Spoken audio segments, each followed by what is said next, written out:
Hello అండి మిస్ఎస్ రావు. Andhra Pradesh DGP Harish Kumar Gupta గారు liquor స్కామ్కి సంబంధించిన ఇన్వెస్టిగేషన్ చేస్తున్నటువంటి సిట్ ఇన్ఛార్జ్ రాజశేఖర్ బాబు వీళ్ళిద్దరూ భేటీ అయ్యారు. అందుకే అందరూ కూడా అటువైపు చూస్తున్నారు.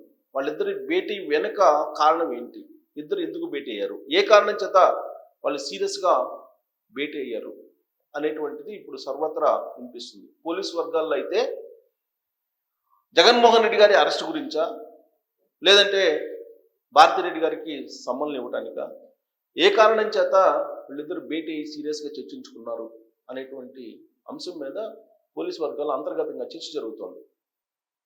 ఇవాళ వాళ్ళిద్దరూ కలిశారు. ఇద్దరు ఐపీఎస్లు, అందులో ఒకళ్ళు రాజశేఖర్ బాబు సిట్ ఇన్ఛార్జిగా ఉన్నారు. ఈ విచారణకు సంబంధించి, లిక్కర్ విచారణకు సంబంధించి మొత్తం డేటా ఆయన దగ్గర ఉంది. ఆయనే ఈ కేసు మొత్తాన్ని సీరియస్గా ఇన్వెస్టిగేషన్ చేస్తూ ఉన్నారు. మరోవైపు డీజీపీ హరీష్ కుమార్ గుప్తా గారు వాళ్ళిద్దరూ భేటీ అయ్యారంటే ఏదో సీరియస్ యాక్షన్ ఉండబోతుంది అనేటువంటి అభిప్రాయం ప్రభుత్వ వర్గాల్లో వినిపిస్తూ ఉంది.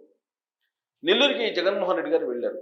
కాకాని గోవర్ధన్ రెడ్డి గారు జైల్లో ఉన్నారు. ఆయనతోటి ములాఖత్ అయి మాట్లాడటానికి వెళ్ళారు. ఆ సందర్భంగా సిట్యువేషన్ రివ్యూ చేయడానికి వాళ్ళిద్దరు భేటీ అయ్యారా అని అంటే కాదు, ఆ టూర్కి సంబంధించి రివ్యూ చేయడానికి కాదు అనేటువంటి అభిప్రాయాన్ని వ్యక్తం చేస్తూ ఖచ్చితంగా లిక్కర్ స్కామ్కి సంబంధించినటువంటి ఇన్వెస్టిగేషన్లో మరో అడుగు పడబోతుంది, అందుకే వాళ్ళిద్దరూ భేటీ అయ్యారు అని చెప్పి వినిపిస్తోంది.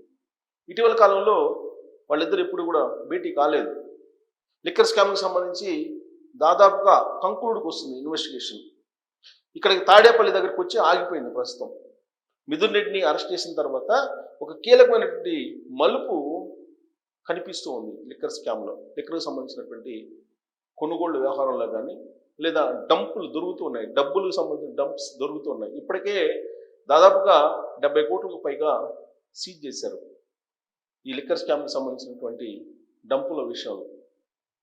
మరి ఈ కేసుకు సంబంధించి ఫర్దర్ స్టెప్స్ ఏం తీసుకోవాలి అనే దాని మీద డీజీపీ గారితో చర్చించడానికి వెళ్ళారా రాజశేఖర్ బాబు, ఏ కారణం చేత వెళ్ళారు అనేది మనం ఒక్కసారి మనకున్నటువంటి సమాచారం ప్రకారం రివ్యూ చేసుకుంటే, యాక్చువల్గా 2 రోజుల క్రితం జగన్మోహన్ రెడ్డి గారు సతీ సమేతంగా గవర్నర్ గారిని కలిశారు.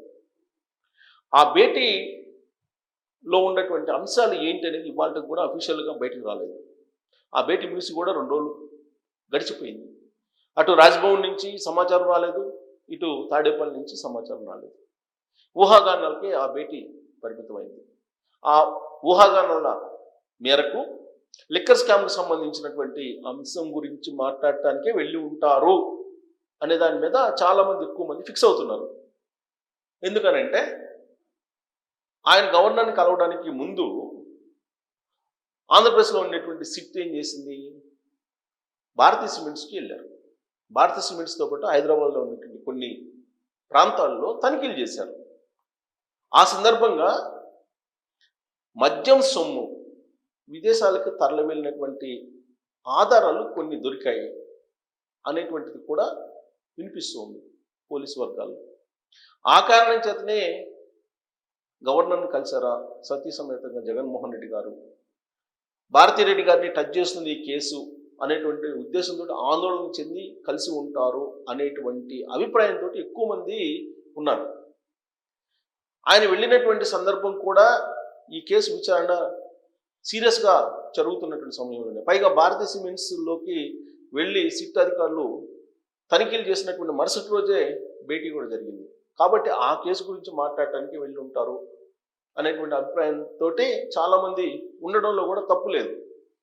ఎందుకంటే ఢిల్లీ పెద్దలతోటి కలవాలి, ఢిల్లీ పెద్దలతో భేటీ కావాలని చెప్పి జగన్మోహన్ రెడ్డి గారు గత 2 వారాల నుంచి ప్రయత్నం చేస్తున్నారనేది వైఎస్ఆర్ పార్టీ వర్గాల్లోనే వినిపిస్తూ ఉంది. కానీ ఢిల్లీ పెద్దలు ఆయనకి డోర్స్ ఓపెన్ చేయట్లేదు, ఆల్మోస్ట్ డోర్స్ క్లోజ్ చేశారు అనేది వినిపిస్తుంది. అందుకే ఇప్పుడు రాజ్భవన్ని ఆశ్రయించారు, ఆయన గవర్నర్ని కలిశారని కూడా ఒక నిర్ణయానికి వస్తున్నారు ఎక్కువ మంది. నెక్స్ట్ స్టెప్ ఏంటి, ఇప్పుడు ఒకవేళ సిట్ పోలీసులు నిర్ణయం తీసుకోవాలంటే ఖచ్చితంగా జగన్మోహన్ రెడ్డి గారి దగ్గరికి వెళ్ళాలి. సిట్ ఇన్వెస్టిగేషన్లో మరొక కీలకమైనటువంటి అంశం రాబోతుంది. ఇప్పటి వరకు జరిగినటువంటి ఇన్వెస్టిగేషన్ ఒక ఎత్తు అయితే, ఇంకా రాబోయేటువంటి రోజుల్లో జరిగేది మరొక ఎత్తు. ఇప్పుడు ఆల్రెడీ దీన్ని ఒక కంక్లూడ్ తీసుకొచ్చారు రాజశేఖర్ బాబు ఇన్వెస్టిగేషన్ అధికారిగా. నెక్స్ట్ స్టెప్కి వెళ్ళాలని అంటే ఖచ్చితంగా ఉన్నతాధికారుల యొక్క అనుమతి కావాలి, అలాగే ప్రభుత్వ పెద్దల అనుమతి కూడా అవసరం.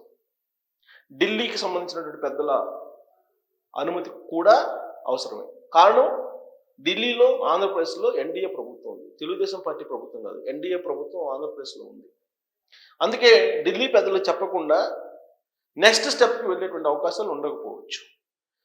ఆ కారణంతో రాజశేఖర్ బాబు డీజీపీని కలిసి ఉండొచ్చు అనేటువంటి అభిప్రాయం సర్వత్రా వినిపిస్తుంది.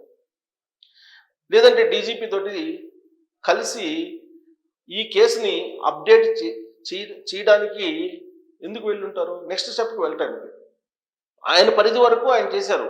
ఆయన ఎంతవరకు చేయాలో ఈ కేసుకు సంబంధించిన విచారణ అంతవరకు చేశారు. నెక్స్ట్ స్టెప్కి వెళ్ళాలంటే ఉన్నతాధికారుల యొక్క అనుమతి అవసరమేమో, అందుకే వెళ్ళుంటారు అనేటువంటి ఒపీనియన్కి చాలామంది వస్తూ ఉన్నారు. ఈ కారణంతో ఒకళ్ళిద్దరు వైఎస్ఆర్ కాంగ్రెస్ పార్టీకి సంబంధించినటువంటి వాళ్ళు నాకు కూడా ఫోన్ చేశారు. చేసి, అన్న ఏం జరుగుతుందన్న, అరెస్ట్ చేసే అవకాశం ఉందా జగన్మోహన్ రెడ్డి గారిని అని చెప్పి అడిగారు. నేను చెప్పాను, ఢిల్లీ అనుమతి లేకుండా అరెస్టు జరగకపోవచ్చు. సో ఢిల్లీ అనుమతి ఇస్తుందని చెప్పేసి ఇప్పటికిప్పుడు నేనైతే అనుకోవట్లేదు. కాబట్టి అంత ఈజీగా ఏమీ అరెస్ట్ కారు అని చెప్పేసి నేను నా ఒపీనియన్ వాళ్ళకి ఫోన్లో చెప్పడం జరిగింది. వాళ్ళు నాకు ఫోన్ చేసి అడిగినప్పుడు. సో దాంతో వాళ్ళు లేదు భారతీ రెడ్డి గారి దగ్గరికి సమన్లు ఇవ్వడానికి వెళ్తున్నారట కదా అని చెప్పి అన్నారు. అదే సమయంలో ఈ భేటీ అంశం కూడా తెర మీదకి వచ్చింది. డీజీపీ అలాగే విజయవాడ కమిషనర్ రాజశేఖర్ బాబు భేటీ కూడా బయటకు వచ్చింది. అంటే ఏదో సీరియస్ స్టెప్ ఉండబోతుంది రాబోయేటువంటి రోజుల్లో అనేది క్లియర్గా అర్థమవుతుంది. కొంతమంది ఏమంటున్నారు, 11 అనేది ఒక సెంటిమెంట్ వైఎస్ఆర్ కాంగ్రెస్ పార్టీ. ఆ 11 అనేటువంటి తేదీ వచ్చేలాగా ఈ అరెస్ట్ ఉండే అవకాశం ఉంది అనేది కూడా ఒక స్పెక్యులేషన్ సోషల్ మీడియాలో. 11వ తారీఖున జగన్మోహన్ రెడ్డి గారిని అరెస్ట్ చేస్తారు, ఆగస్టు 11వ తారీఖున అనేది కూడా ఒక గాసిప్. ఎందుకంటే 11 అనేది ఇప్పుడు ఫామ్ హౌస్లో దొరికినటువంటి అమౌంట్, 11 అనేది ఆయన ఎమ్మెల్యేల నెంబరు. సో ఈ 11 అనేది కోయిన్సైడ్ అవుతుంది. ప్రతి అంశానికి కూడా కోయిన్సైడ్ అవుతుందా లేదంటే యాదృచ్ఛికంగా అవుతుందా అనేది పక్కన పెడితే ఖచ్చితంగా ఈ 11 అనేది కోయిన్సైడ్ అవుతుంది. మరి అరెస్ట్ కూడా 11వ తారీఖున ఫిక్స్ అయిపోతున్నారా? వాస్తవంగా ఇద్దరు డీజీపీ తోటి ఐపీఎస్ ఇన్వెస్టిగేషన్ ఆఫీసర్గా ఉన్నటువంటి రాజశేఖర్ బాబు కలిశారని అంటే ఒక కీలకమైనటువంటి మలుపు అయితే ఈ లిక్కర్ స్కామ్లో ఉండబోతుంది. ఆ మలుపు ఉంటుందా అని అంటే ఢిల్లీ పెద్దల మీద ఆధారపడి ఉంటుంది. కాబట్టి మనం ప్రస్తుతానికి అరెస్టు చేసే అంత పరిస్థితి ఉండకపోవచ్చు అని చెప్పి అనుకోవచ్చు. కానీ ఏ క్షణమైనా ఏదైనా జరగచ్చు. ఢిల్లీ పెద్దలు ఎలాగైనా వాళ్ళు ఆదేశాలు ఇవ్వచ్చు, వద్దనో లేదంటే కావాలనో ఏదో ఒక రకంగా సంకేతాలు ఇవ్వచ్చు. అక్కడి నుంచి కనుక సంకేతాలు వస్తే మాత్రం ఇమీడియట్గా సమన్లు, అరెస్టు ఇవన్నీ ఉండేటువంటి అవకాశం ఉందనేది ఇప్పుడు ప్రభుత్వ వర్గాల్లో అలాగే వైఎస్ఆర్ కాంగ్రెస్ పార్టీలో అలజడి రేపుతున్నటువంటి అంశం. ఈ భేటీ తర్వాత, వీళ్ళిద్దరు భేటీ తర్వాత, మరి వీళ్ళిద్దరు భేటీ అయ్యారంటే సాదాసీదాగా భేటీ అయ్యి ఉంటారని మీరు అనుకుంటున్నారా, లేదంటే కీలకమైనటువంటి స్టెప్కి వెళ్ళబోతున్నారా అనే దాని మీద మీరు కామెంట్ చేయొచ్చు. Thank you.